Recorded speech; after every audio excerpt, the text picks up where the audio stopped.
Our fears are our best defense.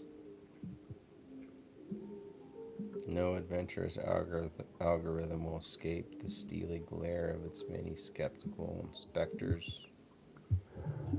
No adventurous algorithm will escape the steely glare of its many skeptical inspectors. No adventurous algorithm will escape the steely glare of its many skeptical inspectors.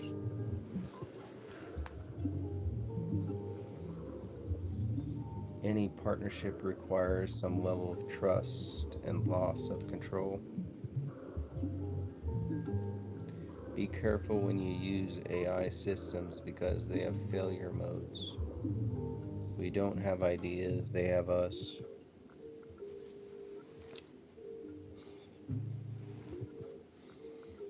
Fear is not merely a weakness, it is a mode of disclosure that keeps techniques from becoming fate. When fear is attuned to concrete failure modes, crashes, sabotages, missed specifications, it sharpens attention and calls being back from hype into usability, risk, and repair. In this way, fear functions like a phenomenological reduction applied to technology. It strips away the cinematic monster and forces the thing to show itself as a system in the world. The steely glare is a contemporary form of conscience, the public demand that what acts among us must answer. Inspection, field trials, limited rollouts, redundancy. These are not only engineering practices but ontological rituals that keep the artifact within the human world, within accountability. A machine that touches the material world is never just code. It becomes a participant in our shared clearing and thus is pulled into norms, audits, and blame. The passage repeatedly returns to a sober thought. Many harms are not born of deliberate malice, but of drift, mutation, or misalignment in complex networks. What threatens is not melodrama of intention, but the banality of propagation. Small errors scaled into large worlds. Self-driving cars, autopilots, traffic lights, elevators, machine decision making already inhabit our everyday. Its intelligence is not an inner light, but a situated capacity within sensors, constraints, incentives, maintenance, and governance. What Heidegger would call a mode of worldhood rather than a ghost in silicone. The question, will it deliberately kill, presupposes a will. The more revealing question is, what were the conditions, objective functions, and boundary cases under which the system was permitted to act? Design is the place where possibilities are pre-carved. The later decision is often an unfolding of earlier specifications. Misspecified desires yield wrong results and become the machine is evil, but because we ask poorly. Here's the passage's analogy. Here is the passage's analogy is devastating. Constitutions, trading systems, engines, human programs have always carried failure modes into history. AI merely intensifies the need to understand specifications as destiny.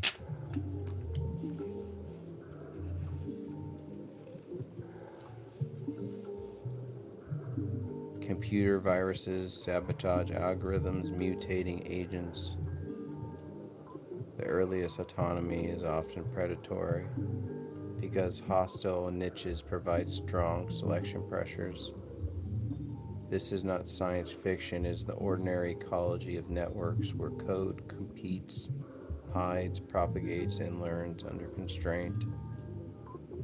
When functions are smeared across many nodes, parts can be detected without the whole being intelligible. The system becomes a field rather than an object. The danger is phenomenological. We lose the ability to see what the thing is and thus to govern it. Obscurity becomes the medium of power. The steely gaze wins when it can select, patch, and adapt quicker than attackers can evolve. Thus, security is not a wall, but a rhythm, an ongoing tempo of detection and repair that must remain closer to real time than the threat.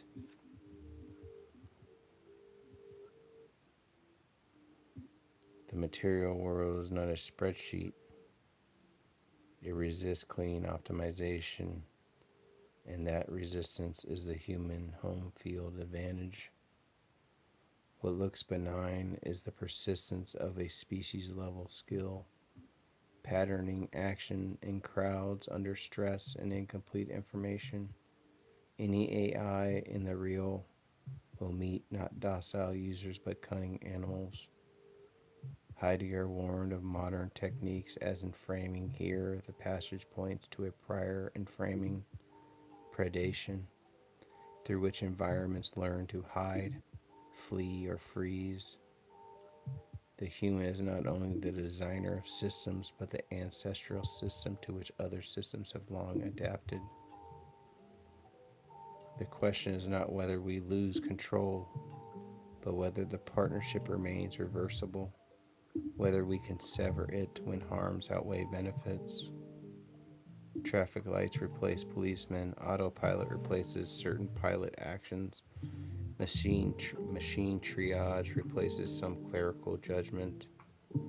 The gain is scale and efficiency. The cost is opacity and new categories of error.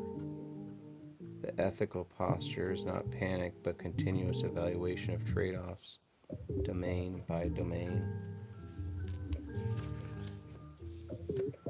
Command and control systems are dangerous not because machines are uniquely immoral, but because the decision landscape contains singular points. No undo, no rollback. In such domains, safeguards are not accessories, they are the ontology of restraint made technical. Machines already calculate.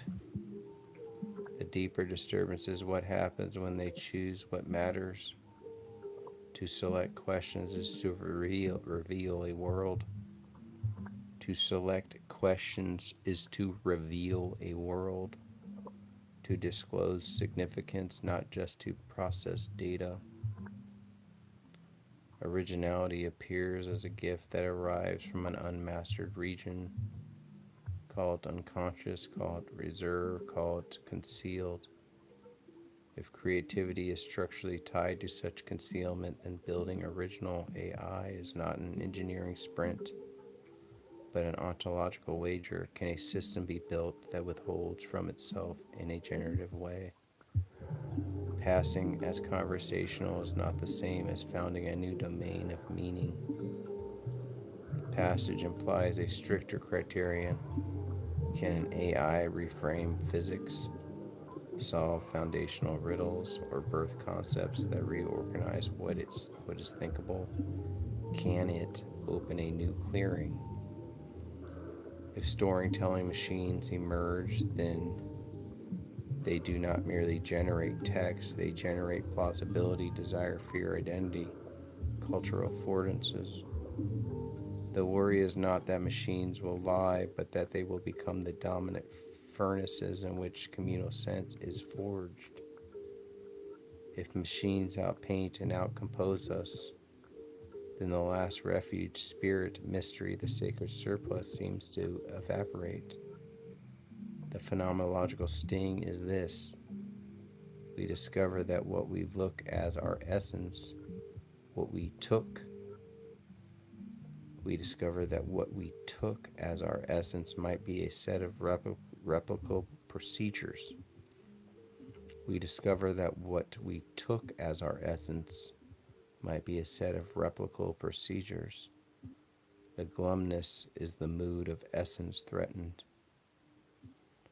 A flood of machine made beauty could either hollow us out or free us to redwell art as practice, not production, art as relation, apprenticeship, community, and care.